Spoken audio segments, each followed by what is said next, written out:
Hey guys, Mike here. So, as we all know, this year has had some absolutely brilliant movies, but at the same time, it's had some absolute stinkers as well. And those are the movies I want to talk about today, the absolute worst of 2019. So first of all, little disclaimer, I haven't seen every movie this year. So there are probably some movies that I've missed this year that really deserve a spot on this list. But unfortunately, didn't see them, so I'll be talking about the movies that I absolutely hated that I did see this year. And again, this is 100% my own opinion. Some of these movies might actually be quite good, and I imagine probably some people out there did enjoy them. But myself personally, these are the absolute worst ones that I did see this year. So without further ado, let's get started on my top 10 worst movies of 2019. Number 10. Now, kicking off my list is a movie that, when I first saw it, I actually quite enjoyed it, and I couldn't necessarily see why people were hating on it so much. But as I thought about this movie a bit more, it got worse and worse, to the point where I just couldn't leave it off the bottom 10 list. That movie is, of course, X-Men Dark Phoenix. Just, oh my god, what an absolute mess of a movie. And the worst part is that Fox's X-Men franchise was probably the superhero franchise that really kicked off the modern superhero craze that we live in today. And for it all to just come to an end in such a lackluster way, honestly, I think is unforgivable. Yes, I know this movie probably had production problems with Disney buying Fox and everything like that, but it still doesn't excuse this piss-poor attempt at a movie.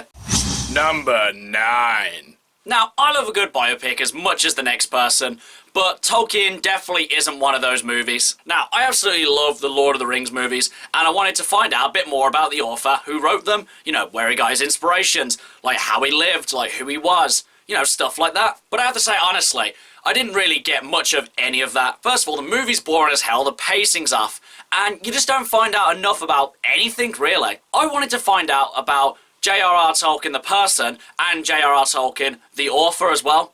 But unfortunately, you just get the person and you don't really get enough of, you know, how he actually wrote the books, or even actually him writing the books at all. You literally just get this one scene at the end where he writes the first line of the Hobbit books, and it's just like, oh, well, great, that's where you can end the movie. At least with a movie like Goodbye, Christopher Robin, you get both the author, the person, the book, you know, everything about it. But instead with Tolkien, you just get pretty much nothing, really. Number 8. Now, you gotta admit that most horror movies today tend to be forgettable to just pretty much downright bad. But then, you get the odd horror movie which everyone really hypes up saying, oh, it's amazing, it's this and that. And, you know, it gets me excited to actually see the movie. But then when you go to actually see the movie, and you just see absolutely none of what anyone was promising about it, you just leave the theatre absolutely disappointed and just really frustrated with what you watched. That movie is, of course, Scary Stories to Tell in the Dark. This movie could not have been more overhyped. It was unoriginal, it was unscary, it was boring as hell, and honestly, the worst part was, I thought they were really setting up for this great ending because all the pieces were there, and they just needed to execute it. But unfortunately, it was just another bland, unoriginal, just mishmash of an ending. And I have absolutely no idea why anyone hyped this movie up because it was just terrible. Number 7.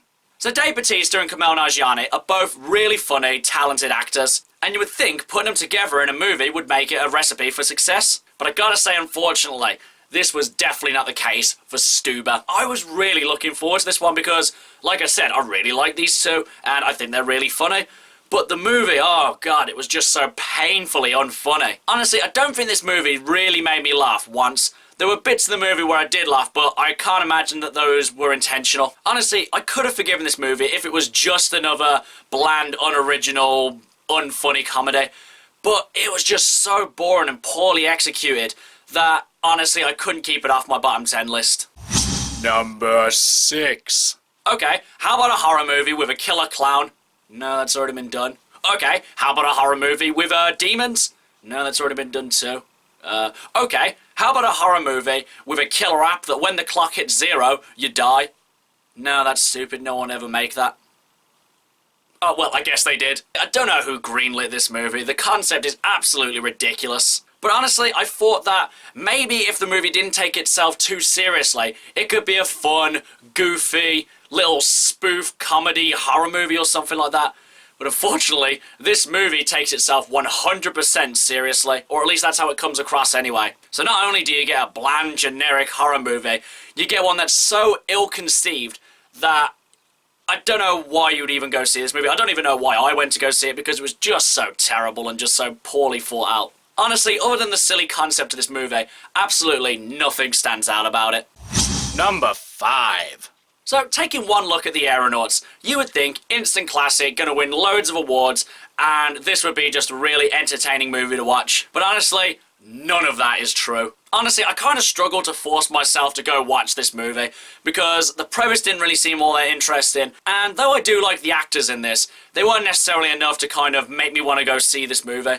But nonetheless, I went to go see it anyway, and I was thoroughly disappointed with what I got.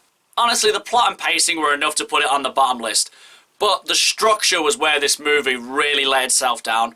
Because it's just completely all over the place. It starts at one point, jumps way ahead in the future, then jumps back to the past for pretty much seemingly no reason. Because the whole point of doing this in a movie is to kind of give you new information of how the person actually got there.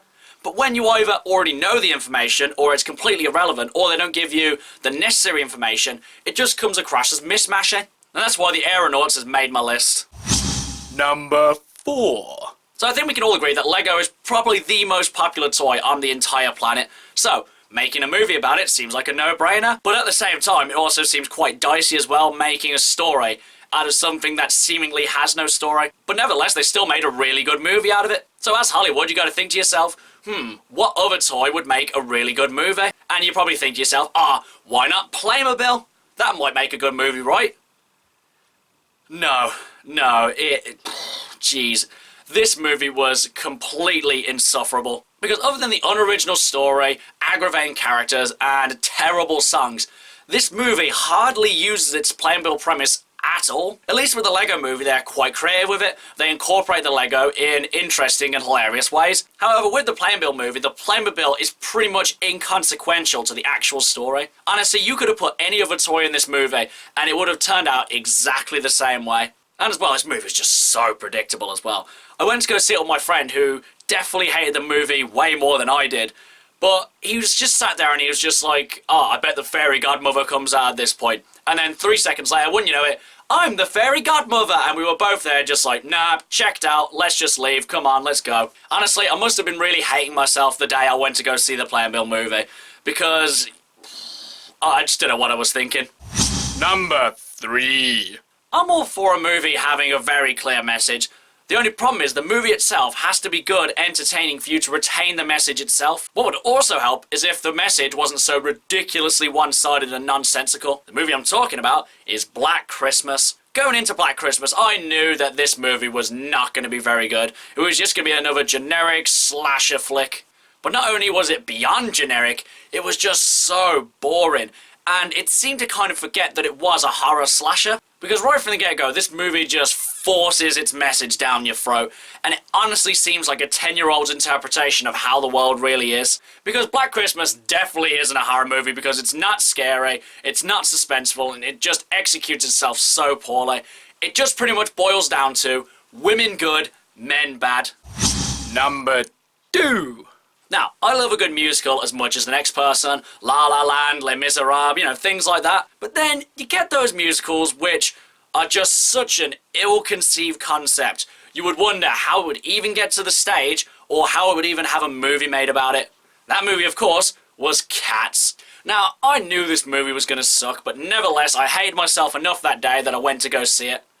And honestly, this movie was just so frustrating. Because nothing happens, the characters are uninteresting, the songs are forgettable to pretty much being downright aggravating, and the CGI as well is just completely terrible. And the fact that they're re-releasing this movie a week or two after it's been released because it was just such in shoddy condition just pretty much shows the quality of this movie. Honestly, Cats just seems like a joke that no one else is in on, and it just seems like some pervert's weird fetish. And honestly, I'm not into that. The only reason I would actually say to go watch Cats is if you have a friend who you don't like and you really want to make them suffer. That's pretty much the only reason. So guys, just before I get to number 1, I want to go through some honourable, well in this case dishonourable mentions just before I get to it. So here are my dishonourable mentions for 2019. You have magic. Wow! Come with me. Together, we can soar on an elephant's wings. The Japanese are planning something bigger. So what's the target? We believe it's Midway. Washington disagrees. Washington is wrong.